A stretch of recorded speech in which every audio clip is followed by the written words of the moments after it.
All right, so good morning, good afternoon, good evening. Where you are watching me from? Yes, I'm back again. My name is Reverend Patrick Jim Brown. I'm here with my two guys, wonderful children. But you remember, they asked me to buy them a book some time ago. They call it Knots and Crosses? Yeah. Yes. Knots and Crosses, so yes. They did read the book, they read on time, and they finished it, but could not actually come back to me, so we give feedback like I promised. So they almost made me a liar. But the onus was on them, so if you are to blame, please just blame these guys. They could not give me their time at all. But they are here, we just want to use this precious time. We came for an appointment, but we still have some time at hand, so we just want to use this opportunity. And then today is really snowy all over the place. You can see the weather all around. You can see, let me just give you a panoramic view of what it looks like around us. Yeah, it's snow everywhere. So, but then we just want to use this opportunity to share with us what we or they will want to take the opportunity to share with you the knowledge on the book and what their thoughts are. All right, so I'll pass that over to you. Introduce yourselves and then talk to the people, please. First, you have to apologize. I didn't come on time. All right? Okay, good. So I will turn the camera over. Yes, all right. So go on. Good evening, good afternoon, wherever you may be. My name's Elanai, and I'm 14, and I'm sorry that I didn't come back and give feedback in time for the book. But my understanding from the book Knots and Crosses, it's a very educative book. You can learn a lot of different things from the book. It gives you different kind of understandings about life. And it shows that not everything is equal in life, not everything will go your way, but in the end, things will still come through. So the book is about a young girl named Steph and a young boy named Callum. All right, then, now that you're going into the book, please, I'd like you to speak louder and make yourself audible, and let your English be much clearer. So please, okay? So speak a bit louder so people can hear and understand what you're saying. Go on.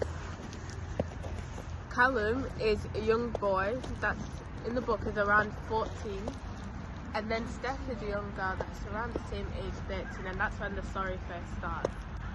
And they're both very young, and they have been childhood friends from a very young age. But Callum, on the other hand, is different from Steph. Steph is a cross and Callum is a nought. And those two are totally different from each other inside of the book. Crosses have more superiority, and noughts, they're not seen and taken care of as well as crosses are. So because of this, they often get separated a lot more than they should be. Their friendship is always different. They're always having to fight for their friendship. And throughout the whole thing, they have different sides to the stories.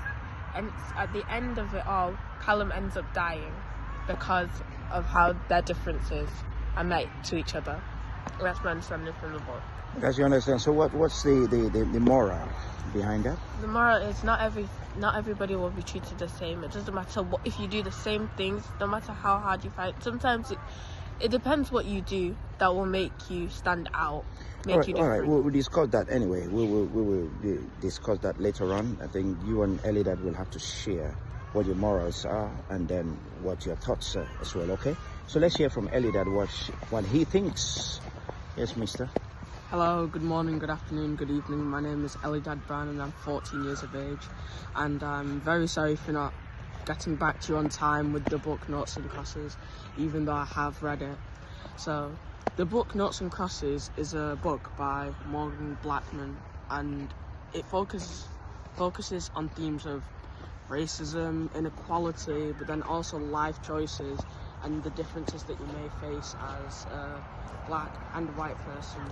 The book Knots and Crosses is actually a dystopian book, which means that it's quite the opposite of life. And in this book, black people are seen as higher on the social pyramid and the social hierarchy, and the white people are seen as lesser people. and black people are known as noughts, and no, black people are known as crosses and white people are known as noughts. And our story follows two main people. It's a dual narrative, which means there's two different narrators. And there's Callum, a white boy. He's actually older than Seppi by quite a bit. He's actually 17, don't mind my sister, she got it wrong. He's actually 17 and Seppi's actually 14. And her name's not Steph, it's Seppi, per Stephanie Hadley. Don't worry, you will argue that. You don't know where you get the argument. Don't worry. It's a short name. It's all right. Her short name's actually It's okay. Persephone. Don't talk in chorus. Allow him finish, Anyway. please. All right, go on, my boy. It follows two different roles, and it goes on about how they usually shouldn't be seen together in like public because of the differences that they may face, and it links back to real life with segregation, especially back in the 1900s where segregation and racism was absolutely rampant throughout society. And it follows that, meaning that they have to go and meet together in secret to even just see each other.